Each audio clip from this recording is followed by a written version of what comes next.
जय माता दी भक्तजनों, आप सभी को शारदीय नवरात्रि व्रत की हार्दिक शुभकामनाएं।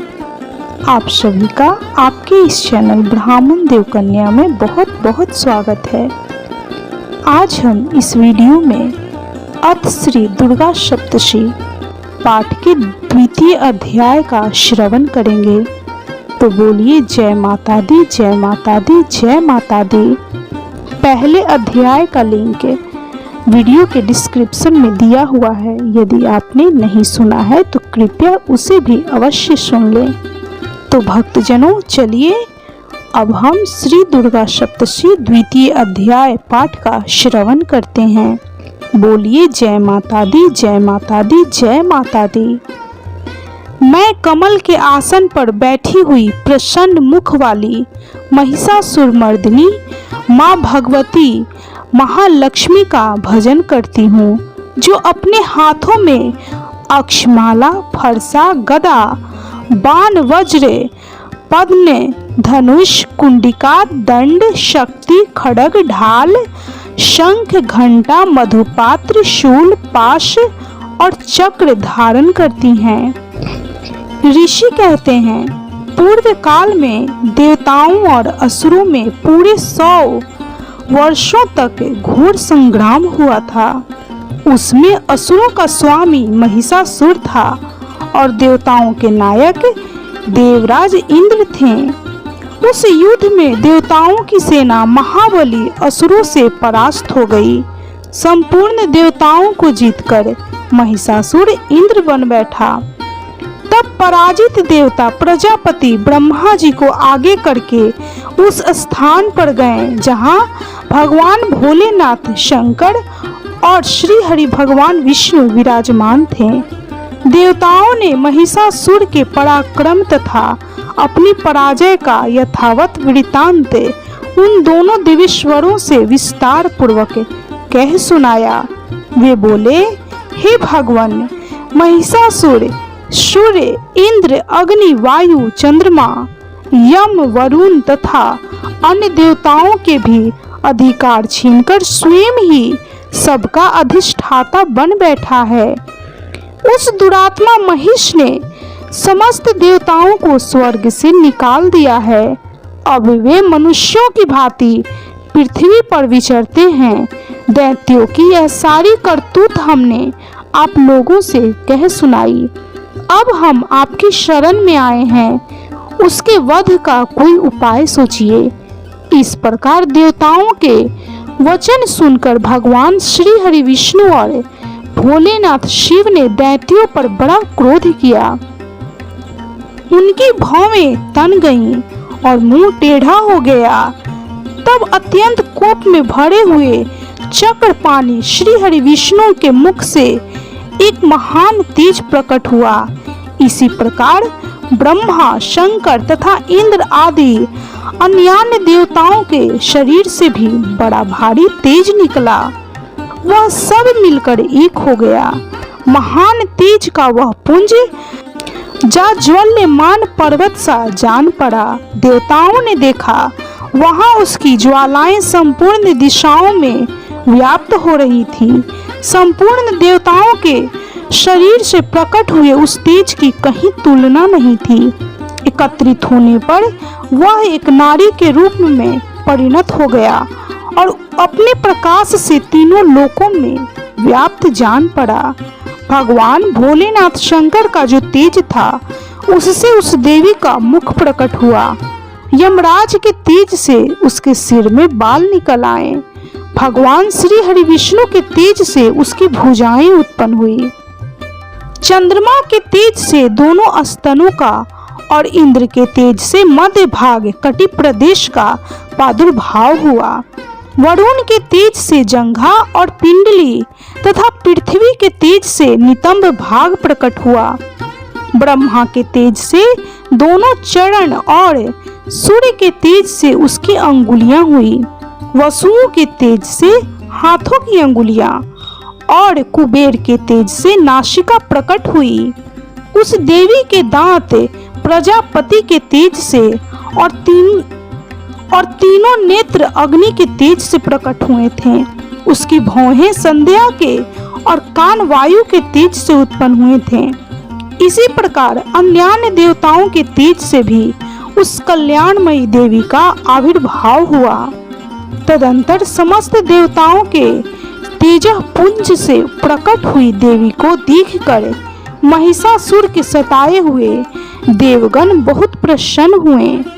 पिनाकधारी भगवान भोलेनाथ शंकर ने अपने शूल से एक शूल निकालकर उन्हें दिया। फिर भगवान श्री हरि विष्णु ने भी अपने चक्र से चक्र उत्पन्न करके माँ भगवती को अर्पण किया।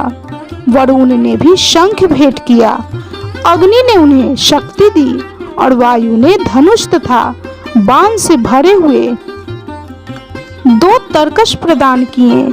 सहस्त्र नेत्रों वाले देवराज इंद्र ने अपने वज्र से वज्र उत्पन्न करके दिया और ऐरावत हाथी से उतारकर 1 घंटा भी प्रदान किया। यमराज ने काल दंड से दंड, वरुण ने पाश, प्रजापति ने स्फटिक काक्ष की माला तथा ब्रह्मा जी ने कमंडलू भेंट किया। सूर्य ने देवी के समस्त रोमकूपों में अपनी किरणों का तेज भर दिया। काल ने उन्हें चमकती हुई ढाल और तलवार दी। क्षीर समुद्र ने उज्जवल हार तथा कभी जीर्ण न होने वाला 2 दिव्य वस्त्र भेंट किए। साथ ही उन्होंने दिव्य चूड़ामणि, 2 कुंडल, कड़े, उज्जवल अर्धचंद्र, सब बाहुओं के लिए केयूर, दोनों चरणों के लिए निर्मल नुपुर, गले की सुंदर हंसली और सब अंगुलियों में पहनने के लिए रत्नों की बनी अंगूठियां भी दी। विश्वकर्मा ने उन्हें अत्यंत निर्मल फरसा भेंट किया। साथ ही अनेक प्रकार के अस्त्र और अभेद्य कवच दिए। इनके सिवा मस्तक और वक्ष स्थल पर धारण करने के लिए कभी न कुम्हलाने वाले कमलों की मालाएं दी। जल्दी ने उन्हें सुंदर कमल का फूल भेंट किया। हिमालय ने सवारी के लिए सिंह तथा भांति भांति के रत्न समर्पित किए। धनाध्यक्ष कुबेर ने मधु से भरा पान पात्र दिया तथा संपूर्ण नागों के राजा शेषनाग ने, जो इस पृथ्वी को धारण करते हैं, उन्हें बहुमूल्य मणियों से विभूषित नागहार भेंट दिया। इसी प्रकार अन्य देवताओं ने भी आभूषण और अस्त्र शस्त्र देकर देवी का सम्मान किया। तत्पश्चात उन्होंने बारंबार अट्टहास पूर्वक उच्च स्वर से गर्जना की। उनके भयंकर नाद से संपूर्ण आकाश गूंज उठा। देवी का वह अत्यंत उच्च स्वर से किया हुआ सिंहनाद कहीं समा न सका। आकाश उसके सामने लघु प्रतीत होने लगा। उससे बड़े जोर की प्रतिध्वनि हुई, जिससे संपूर्ण विश्व में हलचल मच गई और समुद्र कांप उठे। पृथ्वी डोलने लगी और समस्त पर्वत हिलने लगे। उस समय देवताओं ने अत्यंत प्रसन्नता के साथ सिंहवाहिनी भवानी से कहा, हे देवी, तुम्हारी जय हो। साथ ही महर्षियों ने भक्ति भाव से विनम्र होकर उनका स्तवन किया। संपूर्ण त्रिलोकी को क्षोभग्रस्त देख दैत्यगण अपनी समस्त सेना को कवच आदि से सुसज्जित कर हाथों में हथियार ले सहसा उठकर खड़े हो गए। उस समय महिषासुर ने बड़े क्रोध में आकर कहा, आह, यह क्या हो रहा है। फिर वह संपूर्ण असुरों से घिरकर उस सिंहनाद की ओर लक्ष्य करके दौड़ा और आगे पहुंचकर उसने देवी को देखा, जो अपनी प्रभा से तीनों लोकों को प्रकाशित कर रही थी। उनके चरणों के भार से पृथ्वी दबी जा रही थी। माथे के मुकुट से आकाश में रेखा से खींच रही थी तथा वे अपनी धनुष की टंकार से सातों पातालों को क्षुब्ध किए देती थीं, खड़ी थीं। तदंतर उनके साथ दैत्यों का युद्ध छिड़ गया। नाना प्रकार के अस्त्र शस्त्रों के प्रहार से संपूर्ण दिशाएं उद्भासित होने लगी। चिक्षुर नामक महान असुर महिषासुर का सेना नायक था। वह देवी के साथ युद्ध करने लगा। अन्य दैत्यों की चतुरंगिणी सेना साथ लेकर चामड़ भी लड़ने लगा। 60,000 रथियों के साथ आकर उदग्र नामक महादैत्य ने लोहा लिया। 1 करोड़ रथियों को साथ लेकर महाहनु नामक दैत्य युद्ध करने लगा, जिसके रोएं तलवार समान तीखे थे। वह असीलोमा नाम का महादैत्य 5 करोड़ रथी सैनिकों सहित युद्ध में आ डटा। 60 लाख रथियों से घिरा हुआ बाष्कल नामक दैत्य भी उस युद्ध भूमि में लड़ने लगा। परिवारित नामक राक्षस हाथी सवार और घुड़सवारों के अनेक दलों तथा 1 करोड़ रथियों की सेना लेकर युद्ध करने लगा। बिडाल नामक दैत्य 5 अरब रथियों से घिरकर लोहा लेने लगा। इनके अतिरिक्त और भी हजारों महादैत्य रथ, हाथी और घोड़ों की सेना साथ लेकर वहां देवी के साथ युद्ध करने लगे। स्वयं महिषासुर उस रणभूमि में कोटि कोटि सहस्त्र रथ, हाथी और घोड़ों की सेना से घिरा हुआ खड़ा था। वे दैत्य देवी के साथ तोमर, भिंदीपाल, शक्ति, मूसल, खड्ग, परशु और पट्टिस आदि अस्त्र शस्त्रों का प्रहार करते हुए युद्ध कर रहे थे। कुछ दैत्यों ने उन पर शक्ति का प्रहार किया, कुछ लोगों ने पाश फेंके तथा कुछ दूसरे दैत्यों ने खड्ग प्रहार करके देवी को मार डालने का उद्योग किया। देवी ने भी क्रोध में भरकर खेल खेल में ही अपने अस्त्र शस्त्रों की वर्षा करके दैत्यों के वे समस्त अस्त्र शस्त्र काट डाले। उनके मुख पर परिश्रम या थकावट का रंज मात्र भी चिन्ह नहीं था। देवता और ऋषि उनकी स्तुति करते थे और वे भगवती परमेश्वरी दैत्यों के शरीरों पर अस्त्र शस्त्रों की वर्षा करती रहीं। देवी का वाहन सिंह भी क्रोध में भरकर गर्दन के बालों को हिलाता हुआ असुरों की सेना में इस प्रकार विचरने लगा, मानो वनों में दावा नल फैल रहा हो। रणभूमि में दैत्यों के साथ युद्ध करती हुई अंबिका देवी ने जितने निश्वास छोड़े, वे सभी तत्काल सैकड़ों हजारों गणों के रूप में प्रकट हो गए और परशु, भिंदीपाल, खड्ग तथा पट्टिस आदि अस्त्रों द्वारा असुरों का सामना करने लगे। देवी की शक्ति से बढ़े हुए वे गण असुरों का नाश करते हुए नगाड़ा और शंख आदि बजाने लगे। उस महासंग्राम महोत्सव में कितने ही गण मृदंग बजा रहे थे।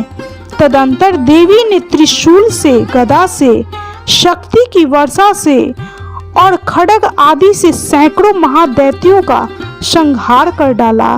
कितनों को घंटे के भयंकर नाद से मूर्छित करके मार गिराया। बहुतेरे दैत्यों को पाश से बांधकर धरती पर घसीटा। कितने ही दैत्य उनकी तीखी तलवार की मार से 2-2 टुकड़े हो गए। कितने ही गदा की चोट से घायल हो धरती पर सो गए। कितने ही मूसल की मार से अत्यंत आहत होकर रक्त वमन करने लगे। कुछ दैत्य शूल से छाती फट जाने के कारण पृथ्वी पर ढेर हो गए। उस रणांगन में बाण समूहों की वृष्टि से कितने ही असुरों की कमर टूट गई। बाज की तरह झपटने वाले देव पिंडक दैत्यगण अपने प्राणों से हाथ धोने लगे। किन्हीं की बाहें छिन्न भिन्न हो गईं, कितनों की गर्दन कट गई। कितने ही दैत्यों के मस्तक कट कट कर गिरने लगे। कुछ लोगों के शरीर मध्य भाग में ही विदीर्ण हो गए। कितने ही महादैत्य जांघें कट जाने से पृथ्वी पर गिर पड़े।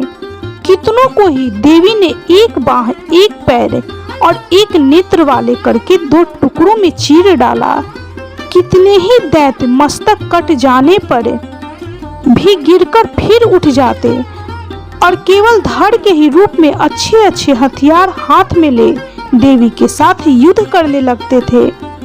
दूसरे कबंध युद्ध के बाजों की लय पर नाचते थे। कितने ही बिना सिर के धड़ हाथों में खड्ग शक्ति और रिष्टि लिए हुए दौड़ते थे तथा दूसरे महादैत्य ठहरो ठहरो यह कहते हुए देवी को युद्ध के लिए ललकारते थे। जहां वह घोर संग्राम हुआ था वहां की धरती देवी के गिराए हुए रथ, हाथी, घोड़े और असुरों की लाशों से ऐसी पट गई थी कि वहां चलना फिरना असंभव हो गया था। दैत्यों की सेना में हाथी, घोड़े और असुरों के शरीरों से इतनी अधिक मात्रा में रक्तपात हुआ था कि थोड़ी ही देर में वहां खून की बड़ी बड़ी नदियां बहने लगीं। जगदम्बा ने असुरों की विशाल सेना को क्षण भर में नष्ट कर दिया। ठीक उसी तरह जैसे तृण और काठ के भारी ढेर को आग कुछ ही क्षणों में भस्म कर देती है और वह सिंह भी गर्दन के बालों को हिला हिलाकर जोर जोर से गर्जना करता हुआ दैत्यों के शरीरों से मानो उनके प्राण चुने लेता था, वहां देवी के गणों ने भी उन महादैत्यों के साथ ऐसा युद्ध किया जिससे आकाश में खड़े हुए देवता गण उन पर बहुत संतुष्ट हुए और फूल बरसाने लगे। इस प्रकार श्री मार्कंडेय पुराण में सावर्णिक मनवंतरी कथा के अंतर्गत देवी महात्म्य में महिषासुर की सेना वध नामक दूसरा अध्याय संपूर्ण हुआ। तो बोलिए जय माता दी, जय माता दी, जय माता दी। माँ जगदम्बा की जय, माँ भगवती की जय, माँ दुर्गा की जय, माँ अम्बे की जय, समस्त देवी देवताओं की जय। भक्तजनों, बंधुजनों, आपको यह वीडियो कैसी लगी कमेंट जरूर करें। यदि आपको यह वीडियो अच्छी लगी हो तो प्लीज़ वीडियो को लाइक कीजिए।